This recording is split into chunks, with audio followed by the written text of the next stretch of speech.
Welcome to the Great Detectives of Old Time Radio from Boise, Idaho. This is your host, Adam Graham. If you have a comment, and send it to me, box13@greatdetectives.net. Follow us on Twitter at Radio Detectives and become one of our friends on Facebook, facebook.com/Radio Detectives. Today's program is brought to you in part by the financial support of our listeners. You can support the show on a one-time basis, support.greatdetectives.net, or become one of our ongoing Patreon contributors, patreon.greatdetectives.net. Now it's time for Nightbeat. This is the first episode, the premiere of the series. The original air date, February the 6th, 1950, and the title is Zero.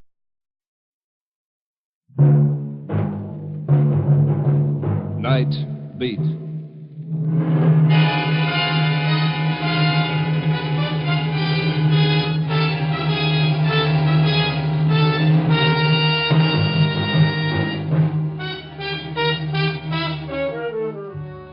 Hi, this is Randy Stone. I cover the Nightbeat for the Chicago Star. You know, stories start many different ways, but this one began modestly enough with a zero on a typewriter. That's right, cipher, naught, nothing. But to one man of Chicago's 4 million, that zero meant death. Nightbeat, starring Frank Lovejoy as Rudy Stone.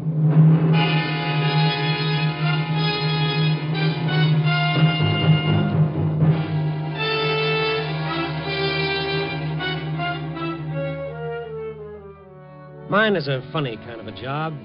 When that evening sun goes down, I start walking through the dark city, peering into bleak alleys, wandering through the bright neon, listening to the sounds of a city at night, the whisper of footsteps, the shattering roar of an L train, the sob of an ambulance siren. I wander up the boulevards, down the back streets, searching for something in the dark city.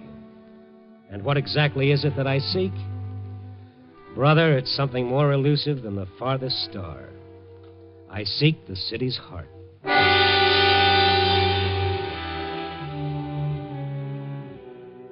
Tonight I must have walked for miles.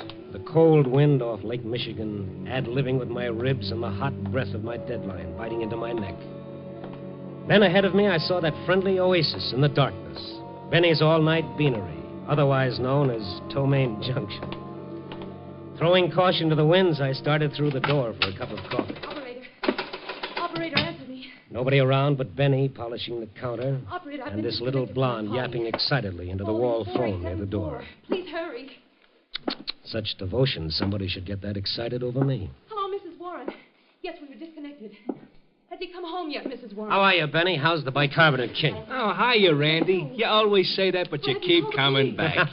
Glutton for punishment. Oh, you've got to find him. You've just got to. Get her. What's with her, Benny? No, 25 calls she makes like that. 25 times she gets the same answer. 25 times she comes over to get more nickels. Business is good, huh? A hole in the head. What's in it for me making change all night? Give me some change. Please, Nichols. Lady, sooner or later I gotta run out. This is it. I gotta have some. I don't make 'em here, lady. Now, will you then please... any change, quarters, dimes. Let me take a look, see if I have any. Oh, yes, please do. But hurry. Please hurry.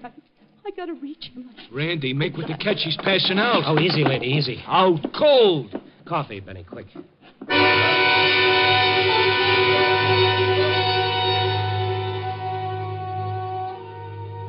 It's one thing I'll say. If Gabriel's trumpet doesn't succeed in waking the dead, all they've got to do is send for some of Benny's coffee. After I got a couple of sips down the girl's throat, she started coming out of it. Tears rolling down her face, her whole body trembling with sobs. Oh, come on now. Now stop it, honey. Stop it.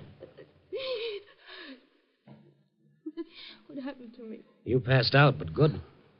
What time is it? Oh, it's 9:45. I've got to find him. I've just got to. Oh, now take it easy. You're still shaky. Now, come on. Have a few more sips of this so-called coffee. Oh, no. Well, if you think Benny's coffee is bad, you ought to try his hamburgers. I've just got to find him. Who have you got to find? The man. What man? The man I killed.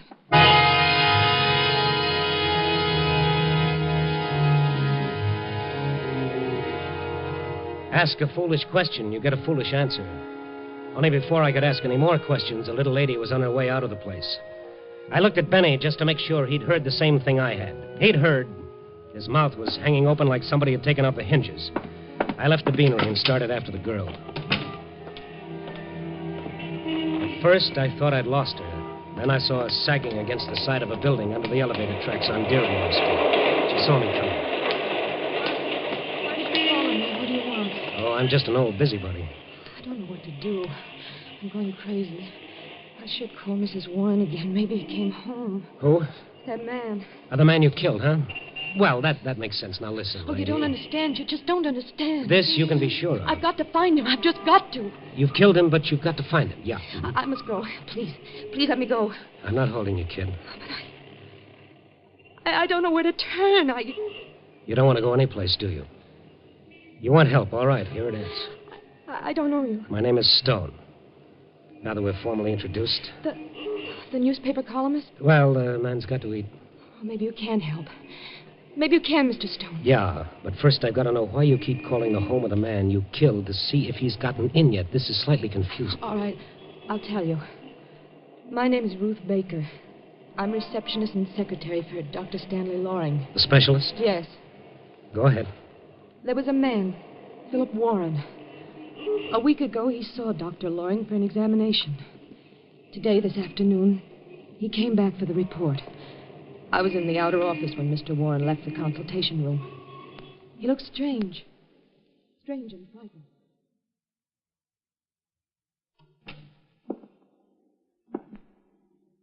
Will you give me a cigarette, Miss Baker? Oh, certainly, Mr. Warren. Here. There's a lighter on the table. Never mind. I don't want a cigarette. Is there anything wrong? Hey, what time have you got? 3:15. You're a minute slow. All that? But a minute is important. Very important. If you're going to catch a train. No, it's always important. Well, yes, I suppose it is. Oh, yes. You know, I've lived all my life that way. Paying attention to time. Being punctual. My wife considers it a nuisance. Do you? Oh, I'm afraid I hadn't thought You of... should. Everyone should. Time. If you thought how many different ways one tells time, it can whisper in an hourglass, or tinkle in a tiny little clock, or it can roar, or... Yes? All my life it's been important to me. Now he won't tell me when. All he says is sometime. That's not fair, Miss Baker. It's not right. Look, Mr. Warren, perhaps you'd better lie down. Oh, no. I've got several things to do. Many things, in fact. Oh, I see. You don't. But that doesn't matter at all. You know, in my office, I can hear the chimes of the clock in the tower above me. I've always listened to them. I like them because time is important. But I never heard them chime midnight. Midnight? I guess midnight is a special time. It's either tomorrow or today. It's in between. Tells a man that the day is over. Another one's going to begin. It's like standing on the edge.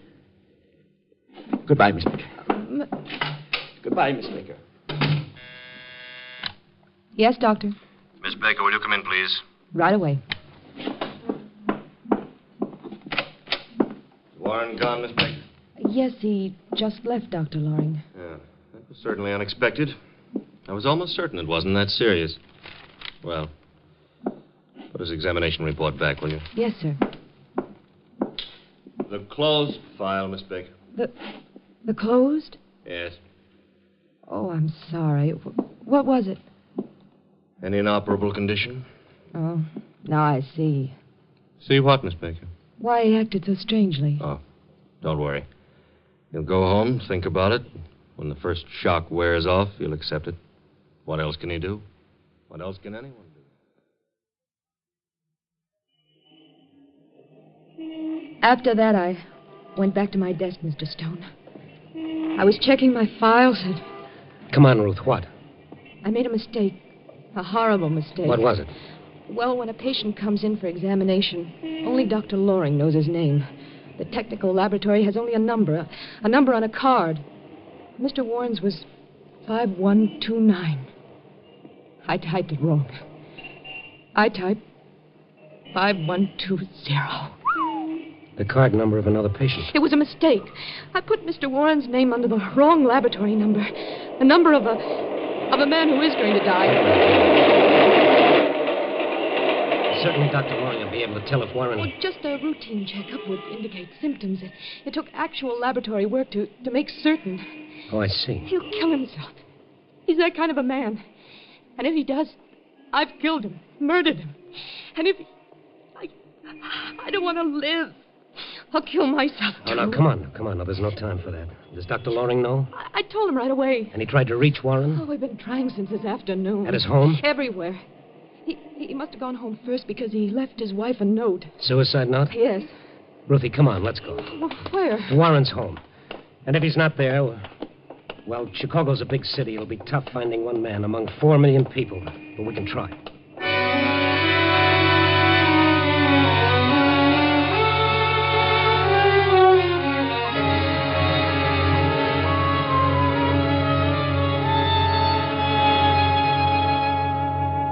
I found the note when I got home, Mr. Stone.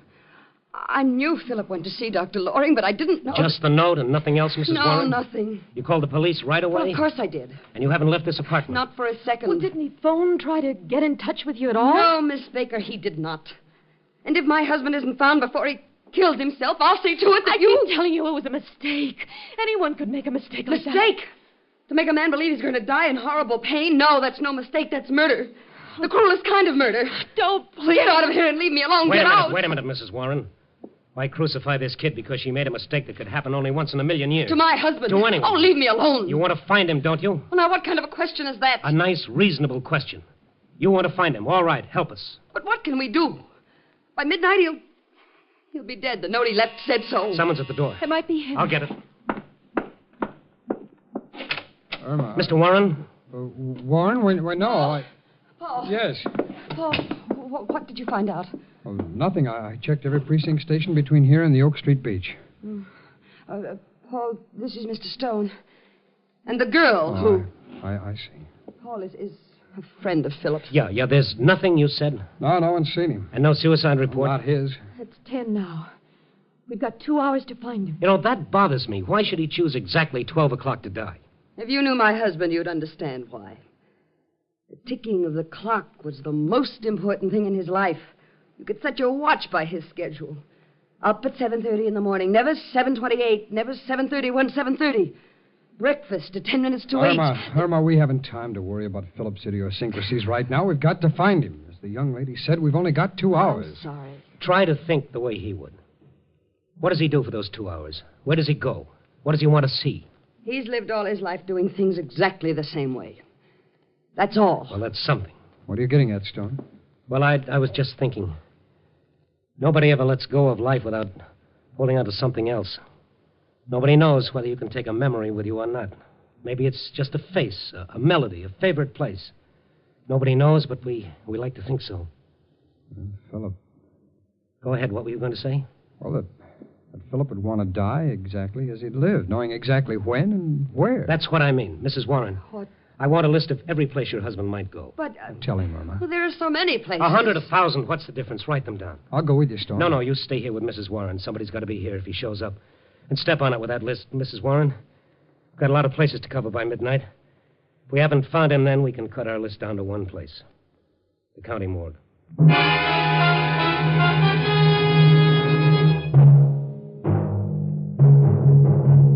Nightbeat stars Frank Lovejoy as Randy Stone.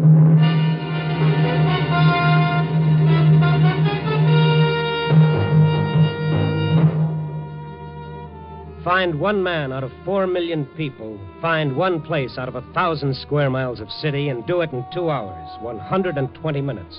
A long chance? Compared to our job, a buck on the Irish sweepstakes was money in the bank.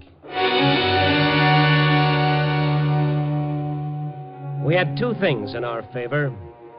One, Mrs. Warren had called the police. 1,000 cops had Warren's description. 2, Warren himself. The way he lived was a clue to the way he might die. On time, punctual. But where? The first list The first place on this list was a little restaurant where he sometimes ate. They knew him there, all right.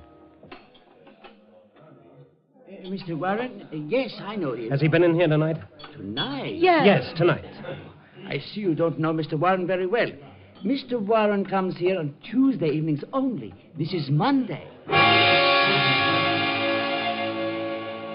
Cross off one place. Go to the next. Yes, they knew Mr. Warren. No, he hasn't been in tonight. This is Monday. He comes here only on Fridays. Grab a cab and hurry on. Watching the minutes go by. Watching Ruthie die a minute at a time. Telling her no matter how bad we were doing, the cops would find him for sure. The cigar store, where he stopped for cigarettes, missed him by an hour. The Newsreel Theater. Sure, an old customer, but he comes on Wednesday for the new weekly show. Ruthie wanting to call Mrs. Warren again to see if the police had found him yet, but no time. 40 minutes gone, an hour lost. Going down the list. Hey, Ben, late edition. Get your paper. Hey, kid. Oh, paper, mister? No, not right now. Listen to me. Every night a man stops by here. His name is Warren. Oh, I know him. What about him? Well, has he been here tonight? Oh, sure. Hey, what gives with that guy? What do you mean? Well, any other night he's by here 6 o'clock sharp. Tonight he comes past after 10. Buys a paper, a late edition. He's never done that before. In fact, I never seen him after 6. Which way did he go? Did he say anything to you? Nothing. All he does is buy the paper, walk away, and then he throws the paper away like he don't want it in the first place. Which way did he go? Straight up Michigan, that way. You got to admit it's unusual. Yes, I admit it. I admit it. Thank you. Come on, cabby, move.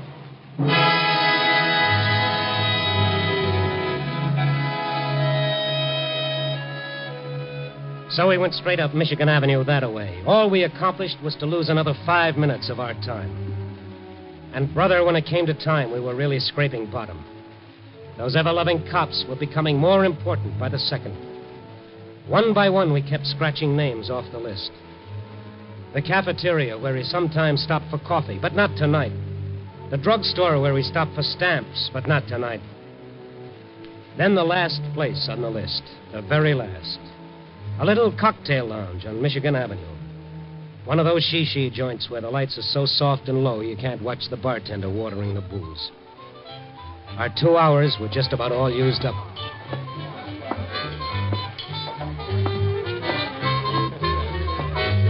I help you, sir? Oh, pal, if you can. Nobody else can. I beg your pardon? I'm looking for a man named Philip Warren. Do you know him? Oh, yeah, quite well. I consider Mr. Warren one of my special customers. Was he here tonight? Well, what do you ask? We don't have time for anything but yes or no answers. Please, yes or no. No, I really don't feel I'm at liberty to discuss with complete strangers. Randy, it's not going to work. We're not going to find him. Something wrong with Mr. Warren? But to put it mildly, yes. Now, come on. Well, if you'll tell me why you No, want listen, you please. see, it's not really proper to tell just anyone who happens to inquire. Pal, man. unless we find him in the next 15 minutes, Warren is going to die. You're joking. Look at this girl here. If Warren dies, she'll... Never mind. Look at her face and tell me I'm joking. Oh. All right. I didn't know. Mr. Warren's a good customer, you know. Two strangers asking. Was he in here, and how long ago? Well, he came in a little while ago. I thought it was strange, you know, because he's late. He always comes in promptly at 5:35. Never mind the details. How long ago? About 10 minutes ago. He sat at the usual place, but then he didn't drink his sherry. Do you know where he went? No, I don't. Did you see him go? Oh, yeah, I saw him leave. All right, now think. Has he ever said anything about going anywhere from here? No. He was always very quiet. Oh, but I think his office is near here. What makes you think that? Well, he mentioned once he always leaves it at 5:30, I and he see. always... Thank you. Where's the phone? Near the entrance. Come on, Ruth. Thank you. What is it, Mr. Stone? What did you think of? You got his home phone number? Oh, yeah. Written down Good. here. Thank you.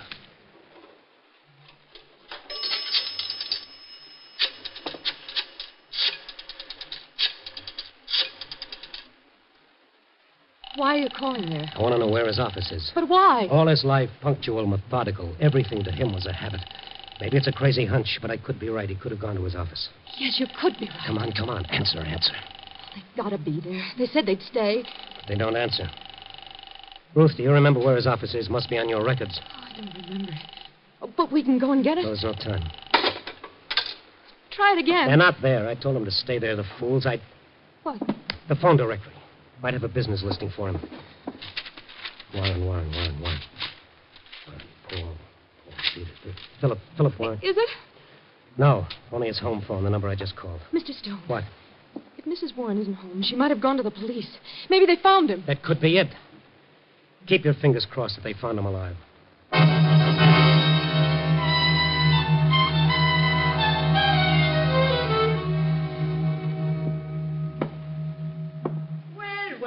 Randy Stone, snooping around this precinct for stories? I've got one, Mac. So? Listen, I'm in a hurry. You've got to tell me something. Why, sure, Randy. What? There's a general call-out for a man named Philip Warren. Have you got anything on it? I'll take a look. Warren? Philip Warren? That's right. Yes. Oh, Mac, come on. No, nothing here on that name, Randy. Nothing. Mac, you're crazy. The call went out this afternoon. Every precinct has got it. Well, this is one of them, but there ain't a thing here. Take a look for yourself. Here's the sheet. No, I'll take your word for it, Mac. Listen, put out a call right away. He's got to be picked up. He killed somebody? He'll kill himself. You hear that, Mac? He'll kill himself if he's not found before midnight. Before midnight? But that's just 15 minutes. Yes, I know.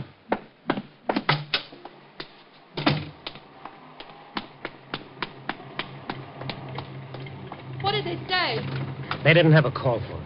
Well, that's crazy. They must have. Mrs. Warren, call the police. Yeah. Just a minute, Cabby. Look, Ruth. Let's figure it. That last cocktail lounge, the bartender said Warren came in every evening at 5:35, that he left his office at 5:30. That makes his office a 5-minute walk from the cocktail lounge. And what he said to me, remember? What? He said he liked to sit in his office and listen to the chimes from the tower above his office. Tower. 5 minutes from that cocktail lounge on Michigan Avenue. Look up the avenue. The Wrigley building. The clock in the Campanile Tower. Ruth, that's got to be it. We've got 10 minutes to get there and find the office. Cabby, Wrigley building, fast.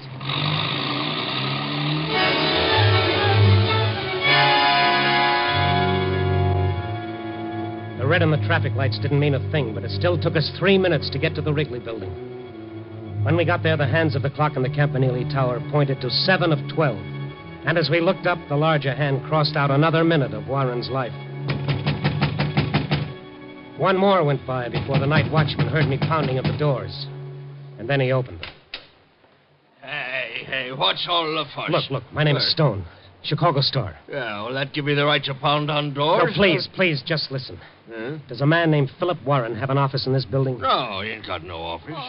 Are you sure? Sure, of course I'm sure. Man named Warren works here. Philip Warren? Sure, works for Western Research. Did he come in tonight? Why? Stop asking questions, please. We've got to find him or he'll be dead. But he was all right when he walked in. All right, take us up to him. Hey, you got to sign the in and out sheet just like everybody else. All right. We'll sign it. Just take us up. Yeah, okay.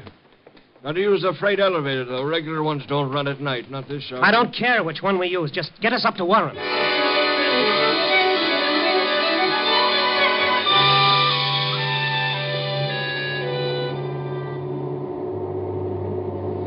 I stopped looking at my watch while that freight elevator droned its deadly way up to the floor where Warren had his office. And then at last, we were there. Western Research office is right down that way. I'll just... You'll call the police. Huh? Call the police. Tell them you're calling for me to get here as soon as they can. Oh, sure, okay. Thank you. Come on, Ruth. There it is. There's no light inside. It's open. There's no one here. Find the light switch. I can't. All right, never mind. I'll light a match. What's the matter? I thought I saw someone at the desk when you lighted that match. All right. Follow me. Look. Mrs. Warren. What are you doing here? Well, I thought of the same thing you did, and I... Herman, you still here? Yes, Paul. Mr. Stone is here, too. Stone? Yes. Turn on the light, Paul. Why wasn't the light on in the first place? Well, we thought if Philip came here and saw a light, he wouldn't come in. That's right, Stone. We called the police. They had nothing yet, so we came here. We thought that... You called the police? We just couldn't stay home and do nothing. The police didn't tell you anything, huh? No, everyone's looking for Philip. I'll ask you nice, Paul. Where is he? I don't understand. Let's stop playing patty cake. Where is he? I tell you, we don't know. Sure you do. Why, you're one of his best friends. Where is he? Come on, give. Well, we don't know where he is. We came here for the same reason you never did. called the police about your husband like you said. You didn't want them to find him. You're insane, both of you. Come on, poor boy. Tell me where he is. I tell you, I don't know. Now, let's try it again. Come on. Stone, you're... Never mind me. Let's stick to the subject of the moment. Where is he? I told you. Where is he? All very neat and clean, wasn't it? Let the old boy kill himself. Just don't do a thing about it. Stop it, Stone, stop it. You tell me when, Paul. How much insurance was he going to leave to your lady friend? You sure it isn't one of those non-cancelable policies, Paul? You know some of them don't pay off on suicide. Tell me where he is. Tell me. Stop it. He's on the tower. He's on top of the building. I saw him. He's going to jump. Here's your boyfriend, Mrs. Warren. Catch! The tower, Ruth. Come on. The elevator. No time. Tower's only 2 flights up. Come on, I'll need you. It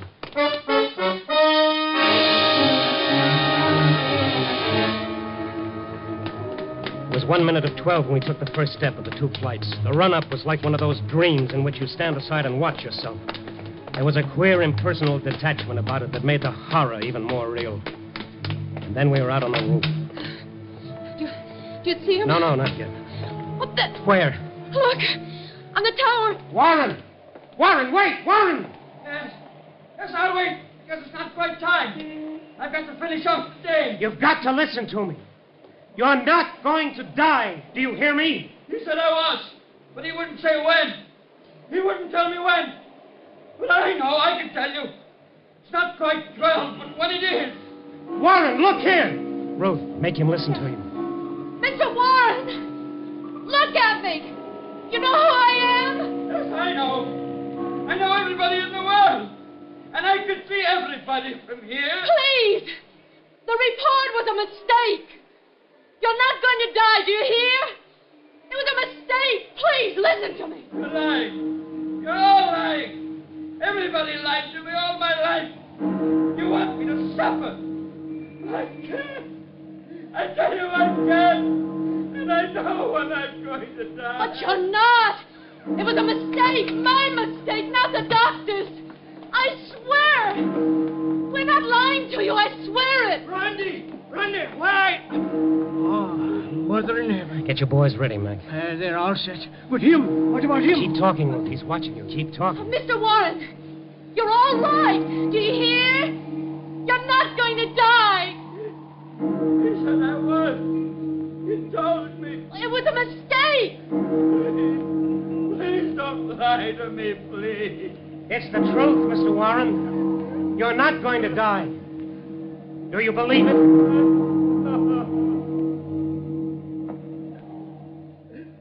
Oh, thank heaven. Thank heaven. You can get him now, Mac. He'll hold on until your boys reach him.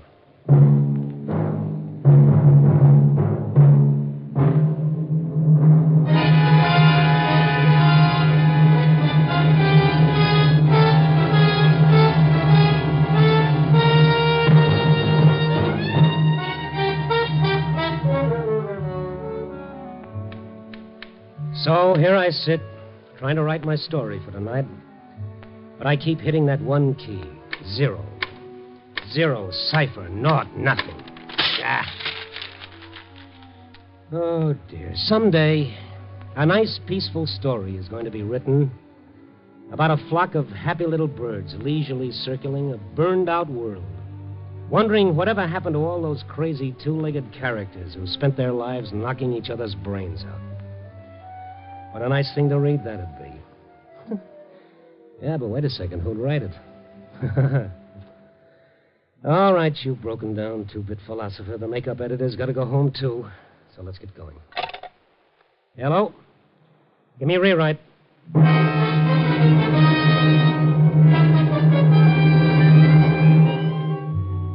Nightbeat, a new dramatic series, stars Frank Lovejoy as Randy Stone. Tonight's story was written by Russell Hughes. Nightbeat is edited by Larry Marcus and directed by Warren Lewis. Music by Frank Worth. Others in tonight's cast were Peter Leeds, Gene Bates, Larry Dobkin, Joan Banks, Stacey Harris, Wilms Herbert, and Junius Matthews. Frank Lovejoy will next be seen in Milton Sperling's production Rock Bottom, released by Warner Brothers.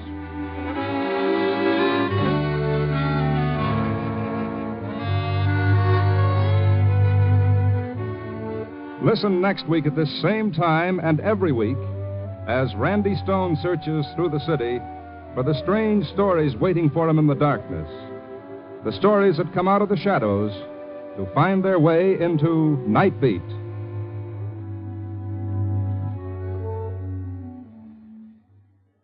At the end of every year, an organization known as the National Safety Council adds up a tragic row of numbers. These are the figures of America's traffic accidents, an appalling list of death and misery. Last year's Black Edge total showed 32,000 dead. So whether you're a driver or a pedestrian, recognize the danger, drive and walk safely. You're tuned for the stars on NBC.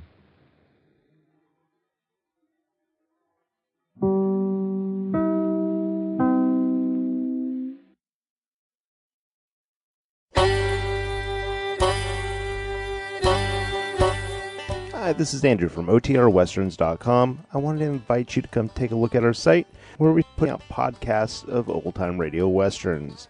Check us out at OTRWesterns.com. You're listening to The Great Detectives of Old-Time Radio with Adam Graham. Now let's get back into the show.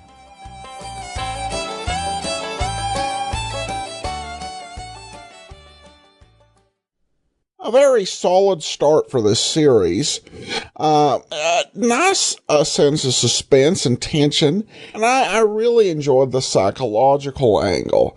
The only thing I thought that was a bit much for Randy Stone as he became was when he was beating the man's friend up. That was a bit too much. Now, as we listen to the series, Randy can from time to time use his fist when called for, but generally tends to be a bit more philosophical in his overall approach than we heard here. Of course, it's interesting the name change from Lucky Stone to Randy Stone, which was a decision on the show. There was an interesting take on it, and the Radio Archives, they released an audiobook called Nightbeat, Night Stories, which contains 6 short stories, which were continuations of the series, new stories. And one of them actually addressed this whole issue of Randy Stone versus Lucky Stone. And the plot of the story was that there was another reporter at another paper whose name was Lucky Stone. And I think he had even the same first initial as Randy, like he was Robert or something. And he even had a column called Nightbeat, however, they spelled it with one word versus 2. And he essentially plagiarized Randy's story, hoping nobody would know. It's a quirky theory, but a really fun story. And probably the only explanation I've heard from it in World. Of course, the explanation in the real world is just change a character name. But at any rate, that's the start of Nightbeat. And I should also mention we are doing a lot of NBC shows. 4 of our 6 programs are NBC, and that's actually going to stay the case for the rest of the year. Be sure and join us back here tomorrow for the Private Files of Rex Saunders, and then listen again next Monday for another episode of Nightbeat. In the meantime, send your comments to box13@greatdetectives.net. Follow us on Twitter at Radio Detectives and become one of our